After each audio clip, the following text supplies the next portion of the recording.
when God made creation, he had a purpose in mind.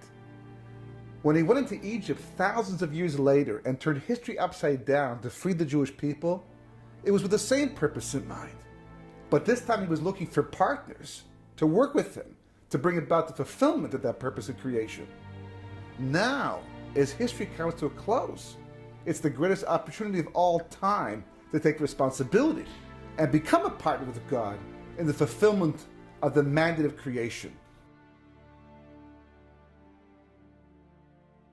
That's really the question we have to ask ourselves. What does God want from us right now? What's all, are we simply passively sitting back and just waiting to see how things are going to unfold for better, for worse? And unfortunately, Jewish history seems to imply when we do that, it always ends up unfolding for the worse, The Talmud speaks about two possible times that Mashiach can arrive, Achishena and Bita. Achishena means earlier, and Bita means the last possible time. And the basic rule of thumb is the later it goes in history, the less we will do and the less we can do, until we basically are like victims of the situation. As long as Mashiach has yet to arrive, there's still room to do something to actively mitigate the circumstances. What do we want to do? We want history to come to a peaceful conclusion. We want it to end mercifully. We don't want to go through any more, God forbid, pogroms or crusades or Holocaust or anything, a modern version of those things, because it's certainly potentially a possibility. We're trying to avoid that. So is there something that we can do? Okay, or we just talk about these things, or imagine scenarios and daydream, or is it supposed to impact us in a certain way and bring out of us certain response that allows us to be able to play an active role in how this whole thing is going to unfold in the end? Because up until now, it seems like we haven't had much of an opportunity, because the Holocaust went its path, and we basically passively sat back for the most part and didn't too much to mitigate it, to stop it. It occurred, and the Crusades and the Spanish Inquisition, all these different things. Can we do things differently at the end of days? That's the question. Or are we also once again passive hostages in a situation that seems to be imposed from above and from beyond? So there's one very important verse, a very telling concept that I think this is what King David was trying to do. He was basically trying to give us a hint, a clue of what to be focused on at the end of days that would allow us to make a difference and to mitigate that circumstance and to soften the blow of how history might unfold. And he said the words, he said, Ata takum terchem Tzion. He's talking to God. He says, God, you will get up and you will show mercy, right? Ata takum terchem Tzion. Now, Tzion is the name not just of the Jewish people, but specifically it's the name the prophets used to describe the Jewish people in a state of redemption or in the process of the final redemption. Tzion is like the namesake of the Jewish people living together as one nation, the entire nation, on the land of Israel, living by Torah. And I would have thought that stage of history, there's no reason for mercy. There's no need for mercy anymore. But he says, Ata takum terchem Tzion. You will get up and you will show mercy to Tzion, implying that at the end of days, that Tzion will still need mercy. Even though it's a work in progress, we're working towards the ultimate redemption. We're almost there, but still, we're going to need mercy. And here we have a state of Israel, right? A fully developed country, a remarkable country, filled with untold miracles. We have tremendous kibbutz galus, tremendous ingathering of Jewish exiles from all around the world. I mean, it's a very, very, much a redemption scenario we're watching before our very eyes. But do we need mercy today? We need mercy today.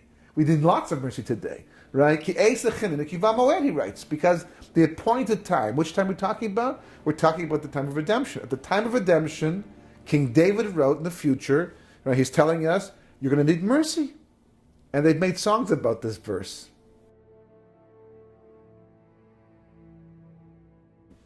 But the next verse is the one where he basically tells us the clue, the secret, what it all comes down to. Ki ratzu avdechas avneha v'esafra yichanenu. What's the source of God getting up and showing mercy to the Jewish people? Writes King David. Because your servants want her stones. Whose stones are we talking about? We're talking about her stones, the stones of Eretz Yisrael. And her dust they cherish. This is going to be the source of the mercy that God, this is what's going to move God, so to speak, to have mercy on Tzia at the end of days. And, you have to ask yourself, what does that mean? What does it come down to? Why?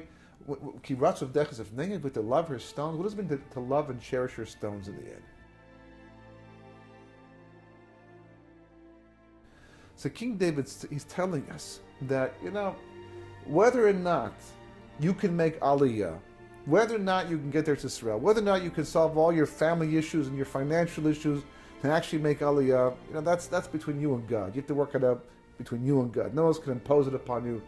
But one thing that's unique, whether you hold that it's a mitzvah today to be living in Eretz Israel, or a partial mitzvah to be living in Eretz Israel, whatever you hold, but one thing is consistent and true throughout all of Jewish history, and especially at the end of days. You have to yearn for it.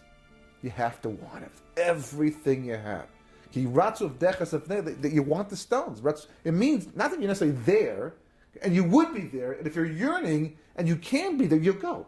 But if you can't be there and you're yearning, it means there's a good reason holding you back. And it's no coincidence at this stage of history that the whole world is revolving around one tiny little state. All the miracles that's keeping it alive, and all the focus and all the attention, there's so much else to be concerned about and to be focused on. But Israel is taking the main light. Why? Because that's what it's all about at this stage of history. Because it's the place the Jewish people are supposed to return to connect back to Hashem and fulfill the purpose of my separation. The Torah itself says, I took you from Mitzrayim to bring you to Eretz Canaan, Eretz Israel, to be your God. It's a three-step process. From Mitzrayim to Eretz Yisrael to be your God. And that's what it's all about. Somehow, for some reason, God has set up creation, has established Jewish history in such a way that we cannot be connected to God exactly the way we have to be, no matter what we do, how many shuls we build, how many learning programs we institute, how many batei midrash, how many study halls we actually set up. Doesn't make a difference. Eretz Yisrael is the key to the entire thing. So that's the case. We ask ourselves a question over here.